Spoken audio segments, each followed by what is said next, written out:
Before you fall in love with the view, ask about the safety beneath it. I am PADDIE, your safety buddy. I help you spot the danger before the danger spots you. Before renting or buying space in a high-rise, check if the building has a working fire alarm and sprinkler system, clearly marked emergency exits, regular fire drills and inspection records, a maintenance team trained in fire response. Walk through the stairwell. Are the doors fire rated? Do they shut properly? Ask if there's backup power for alarms and lifts. And never assume luxury means safety. Sometimes it's just expensive ignorance.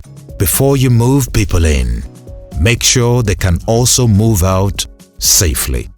This is part of my 10-part series on fire and life safety in high-rise buildings. Join the PADDIE safety community on WhatsApp 0705 101 4101. For expert advice or help, email askpaddie@askpaddie.com or just reply here. Brought to you by Safety Plus Nigeria with technical support from Civil and Fire Limited, media partner HSC Nations, AfriSafe.